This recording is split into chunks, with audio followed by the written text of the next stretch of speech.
Good evening. You're watching Just the News. I'm Amita Balachandra. We're going to start off today's bulletin with the severe economic crisis that Sri Lanka is facing at the moment. In the wake of this economic crisis, there's shortage of fuel and essentials in the entire country.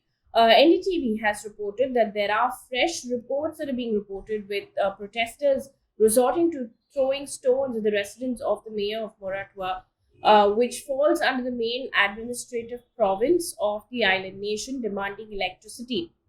Now, there's been about 13-hour blackout in Sri Lanka, and the power minister said that this is to conserve electricity. In fact, they've gone a step further, and officials now have been instructed to shut off street lights around the country to help conserve power as well. Sri Lanka is also facing its worst inflation. According to Reuters, retail inflation has hit 18.7% in March over the same period a year ago. Now, there were also overnight protests that took place just last night, where 54 people now have been arrested after protests turned violent. Hundreds of protesters are demanding the government to step down. The protest took place in front of the president's house. Now, police imposed an overnight curfew in several parts of Colombo, which was lifted today. Meanwhile, the International Monetary Fund has said that it will initiate discussions with Sri Lankan authorities on a possible loan program in the coming days. According to Reuters, the discussion will follow President Rajapaksa's visit to Washington for talks with IMF officials. Meanwhile, Tamil Nadu Chief Minister M.K. Stalin has sought Prime Minister Narendra Modi's approval to allow the state government to provide humanitarian aid to Sri Lankan Tamils. Now, there are several reports that people are now coming into the state of Tamil Nadu, escaping unemployment and skyrocketing inflation in Sri Lanka.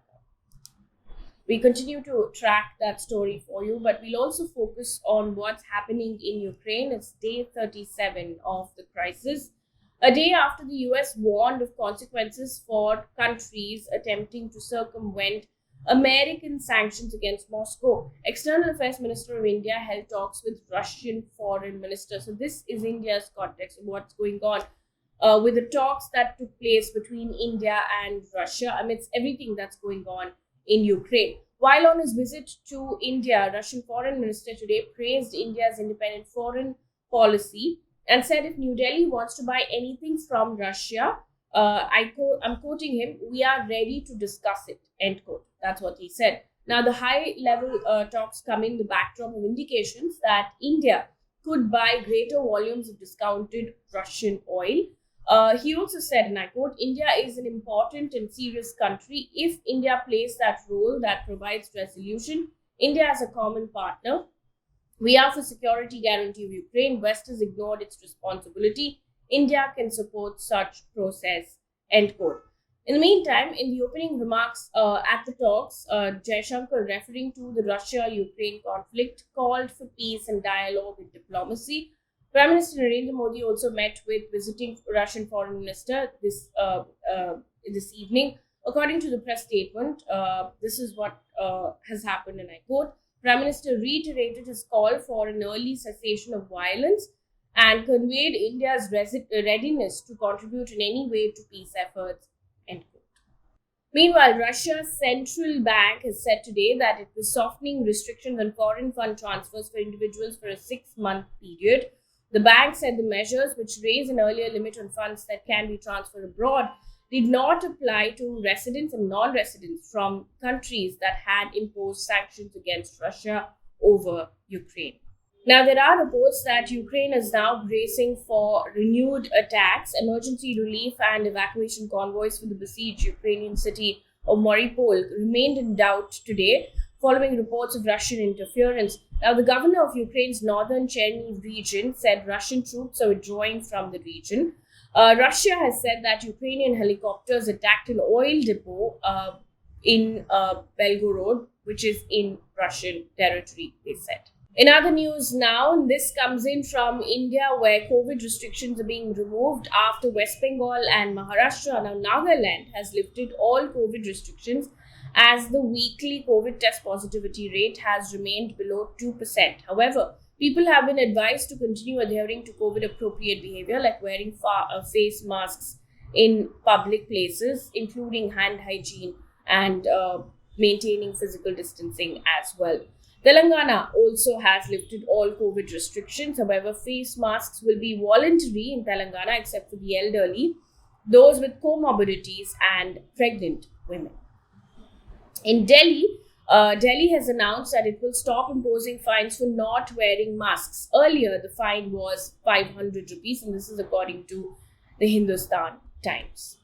Meanwhile, in Karnataka, the police has said 5 Bajrang Dal workers were arrested in Bhadravati in Karnataka's Shivamogga district on Thursday in connection with 2 incidents of assault over the sale of halal meat. Now, Shivamogga Superintendent of Police has said that a group of 10 to 15 men, including the accused, went to a butcher shop around 12:30 p.m. on Wednesday and asked for non-halal meat. When the owner asked them to go away, the accused allegedly assaulted not just the owner but the owner's relative as well. Post that, there was another assault that took place in a hotel soon after, about an hour later. The accused allegedly attacked 2 people there, and this follows what happened in Bengaluru as well. 2 right-wing workers visited a market in Bengaluru's Chamarajpet area to urge people not to buy halal meat. Now, just a day before this, Chief Minister Basavaraj S. Bommai had said that he will look into serious objections raised against halal meat. Now, this campaign comes right after the hijab ban controversy that took place in Karnataka. It also comes just a day before Ugadi in Karnataka. Moving on to Delhi right now, Delhi High Court has on Friday said and asked Delhi police to file a status report within 2 weeks on the investigation that it has carried out to date in connection to vandalism at Delhi Chief Minister Arvind Kejriwal's house. Now, AAP has alleged that BJP workers orchestrated the attack over Kejriwal's comments on the Kashmir files. Now, the court also remarked that the police force was probably inadequate, and this is what the court said, and I quote, "You'll have to explain what kind of intimation you had and what kind of threat perception was there about this kind of an incident taking place. You filed that," end quote. Now, to give you a bit of a context, BJP's youth wing allegedly created a ruckus outside Mr. Kejriwal's house after the comments came in. The leaders were then detained, but later were released. Moving on to politics now, news coming in from Punjab. Punjab Chief Minister today moved a resolution in the State Assembly seeking the immediate transfer of Chandigarh to Punjab for maintaining harmony and taking sentiments of people into account. Now, the resolution has been moved against the centre's decision to put Chandigarh under central service rules. Now, Chandigarh is the joint capital of Punjab and Haryana. Moving on to science news right now, Jeff Bezos-led Blue Origin successfully completed its 4th manned mission with 6 crew members to space yesterday. Now, the crew landed safely back on Earth 10 minutes after the launch in the US. The New Shepard spacecraft blasted off at 8:59 a.m. CDT. It soared to an altitude of 66 miles. And before we wrap things up here on this bulletin, a piece of environment news, which is also good news.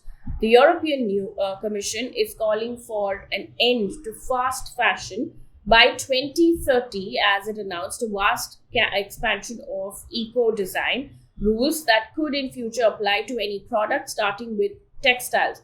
Now, the EU also wants large companies to disclose how much unsold stock they send to landfill as part of a wide-ranging plan to crack down on throwaway culture. Now, the EU Environment Commissioner said, and I quote, "By 2030, textiles placed on the EU market should be long-lived and recyclable, made to a large extent of recycled fibers," end quote.